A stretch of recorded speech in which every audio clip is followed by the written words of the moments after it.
Hello everyone. Zookeeper claims to be highly available system. However, no system can be highly available if it is installed on just one machine. We have already seen in the previous video, and I'll link in the description, that how to set up Zookeeper on a single node. So you have a standalone mode of Zookeeper in which you install the Zookeeper in one single machine and you access it from the clients. And this works perfect for the dev setup. However, if you really want to take the advantage of Zookeeper in your production environment, you would want it to be installed on multiple machines so that you have fault tolerance.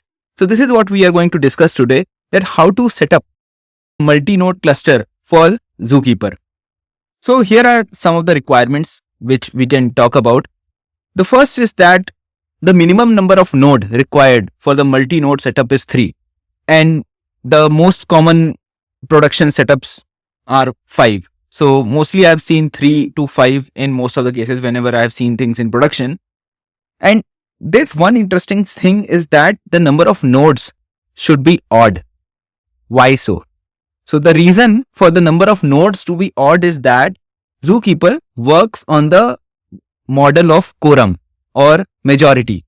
So if you have even number of systems running, then you cannot have majority, and at times there will be confusion that what data should I consider, whether this half or that half. So if you really want to have the majority, you need odd number of servers running so that whatever the majority says, you agree with that.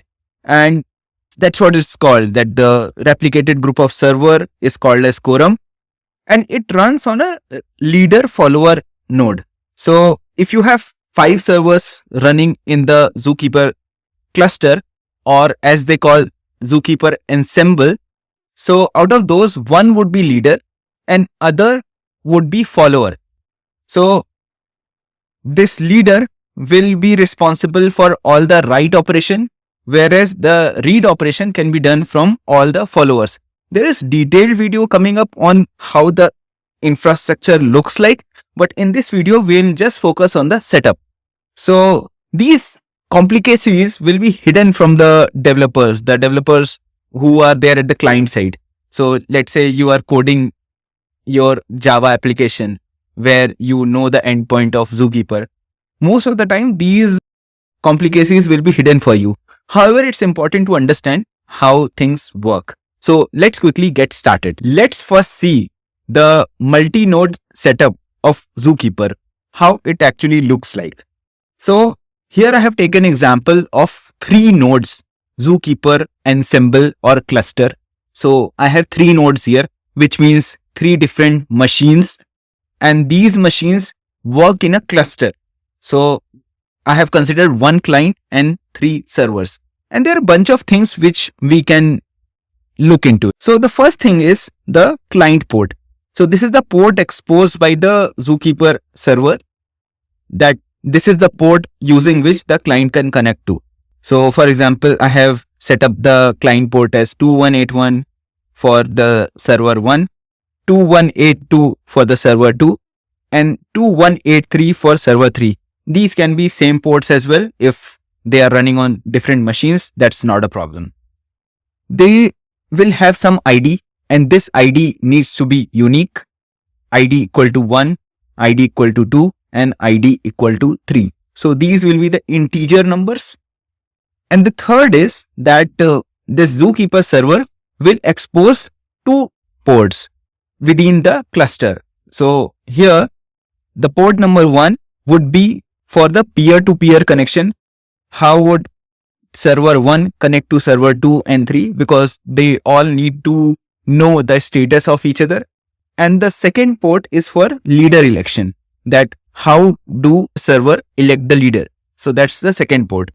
There's a detailed algorithm and how it is done. We can talk about them in the detail, but this is overall overview on how you need to set up your server. Let's talk a bit about configuring the Zookeeper cluster.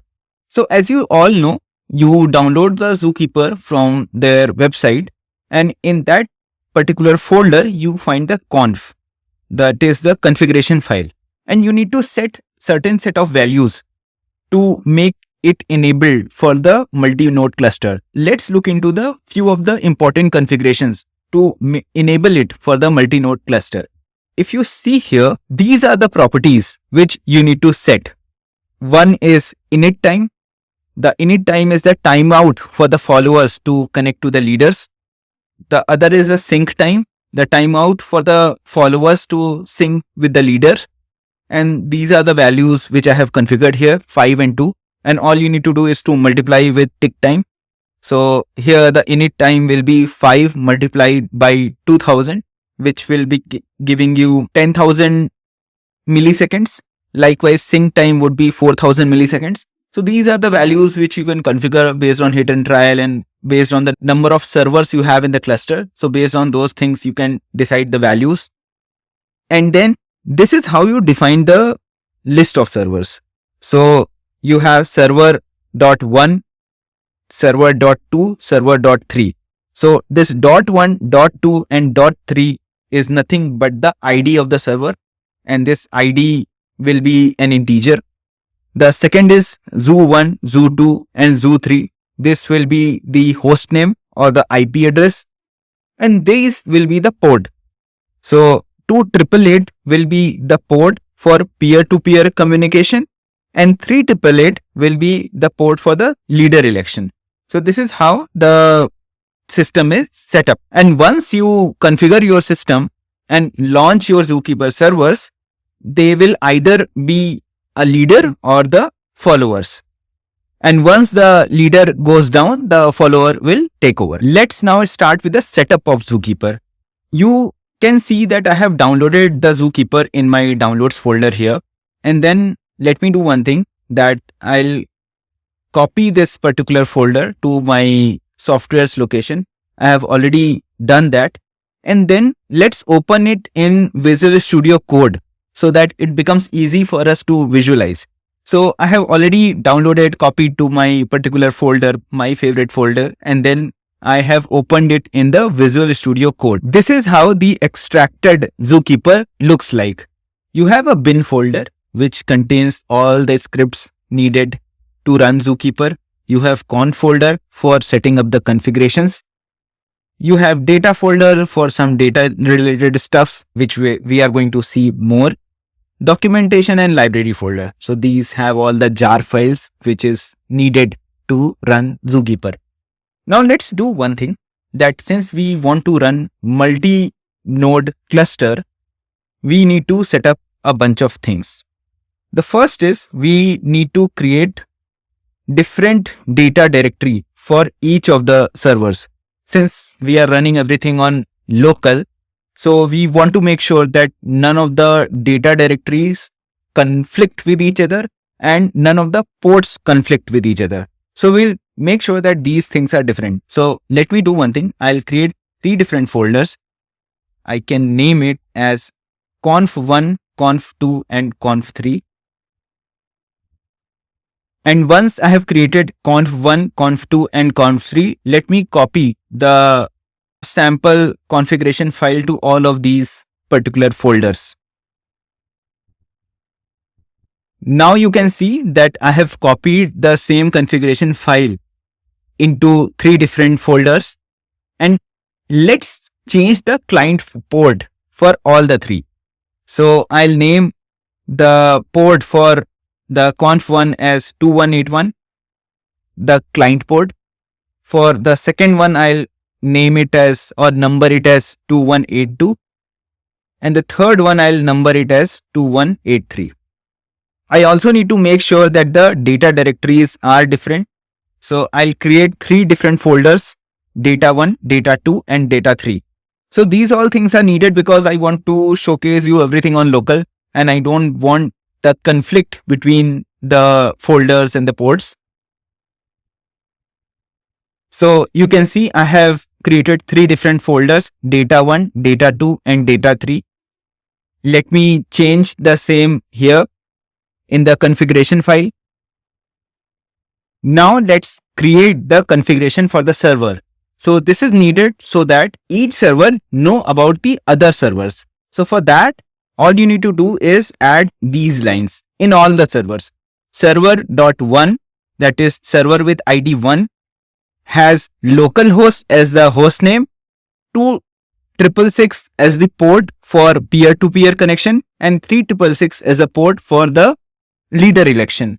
Likewise, server 2 has the ports for the connections, and likewise the server 3. And you can copy the same stuff for all the configurations. So you just go here and add it. This will help the servers to know the configurations and the endpoints for the other servers. For example, Zookeeper 1 would come to know that what is the IP address port for connecting to Zookeeper 2. Likewise, Zookeeper 2 would know about the others. But how would it know the ID of itself? So how would the Zookeeper 1 would know what is the ID of Zookeeper 1? So for that, you need to create a file name as myid inside the data folder. So you create a file name myid and you just write 1 here. So it means that the ID for the Zookeeper 1 is 1. You go to the other one and again you create a file name as myid and you enter 2, which means the ID is 2. And for the third one, again, you come here and add myid and you enter 3. So in this way, you have been able to set up the IDs of the respective servers, and then you have added the configurations as well. Now it's time to launch the Zookeeper servers. We are now ready with the setup. I have opened 4 terminals on my machine. The first 3, 1, 2 and 3 are for running the servers. And I have deliberately opened the client as well here. That is the 4th one, so that you can see the console output, how it looks like. To start the Zookeeper server, the command you need to run is this: bin/zkserver.sh start foreground. And you can see I am giving the first configuration here. So this is the command you can run. And bear in mind that I have already changed my current working directory to the Zookeeper root folder. So you will find bin/zkserver relative to that path. And you can see my Zookeeper server 1 has started, but it is showing error that, hey, I can't find other servers. Where are other servers? So now let me start the second server here. You can notice now it is conf2. And now you can see both the servers are healthy. So since in Zookeeper I have set up 3 servers, they have got the majority and they are happy to work together. Now, in case I connect my client, so connecting the client command is simple: bin/zkserver.sh -server, and then you give the IP and port for all the 3 servers. And you can see that it was able to connect to 2 servers. And it will work fine. These are the commands you can run. However, if I turn on the 3rd server, it will be no difference for the client. So for the client, it is one and the same thing. So I am turning on the server number 3. And you can see all the servers have synced together. However, for the client, there is no difference. The client is working as it is. There is no problem whatsoever for the client. If I shut down one of the servers, even then client will not be impacted. The only case when the Zookeeper server will go down is when the majority is impacted. Let's say I shut down 2 servers. In those cases, my client will not work.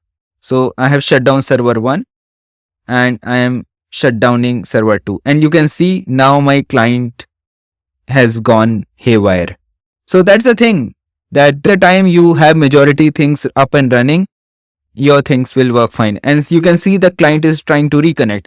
Now let's say if I turn on my Zookeeper servers, server 1, server 2, and you can see my client connected on itself. So there is no problem at all for the developer to think around reconnection and stuff like those. Remember, when I'm connecting to the servers, I'm giving the comma separated value for the servers. And this is how the things are working. It's a fault tolerant system where all the three servers 1, 2 and 3 are in sync and they choose their leader. So for example, here you see it is following. One of the servers would be leader. You can check those status as well. Let me disconnect the client here and let me run the command, the status command. And you can see that the server 1 is follower. I can run the status command for server 2 and server 2 is leader.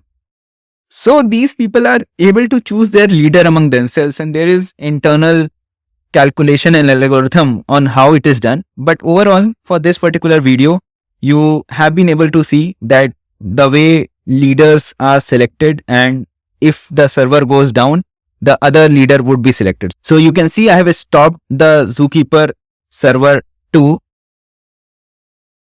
And if I check the new leader, who is the new leader now? So it would be either 1 or 3. So 1 is follower, then it should be the 3. Yes. So this is how they are able to choose their leaders. That's all from my side for this video. This is the overall summary and the configuration which I have set up. And I hope you were able to understand how these servers are interacting with each other and they are maintaining the quorum. In the coming videos, I will also talk about the internals of Zookeeper and how these quorums are maintained. And then after that, we will learn about the programming with Zookeeper. That is, I'll use Java code to connect to Zookeeper and do bunch of recipes like master election and service discoveries and lots of things which are done using Zookeeper. So that's the plan, that first of all, we'll be comfortable with the Zookeeper as a system itself. We'll do a bunch of programming using Java, and then eventually we will talk about the various problem statements and how we can solve those problem statements using the Zookeeper. Of course, with the coding example. So that's the plan. I hope you liked the video. Till the next time, bye.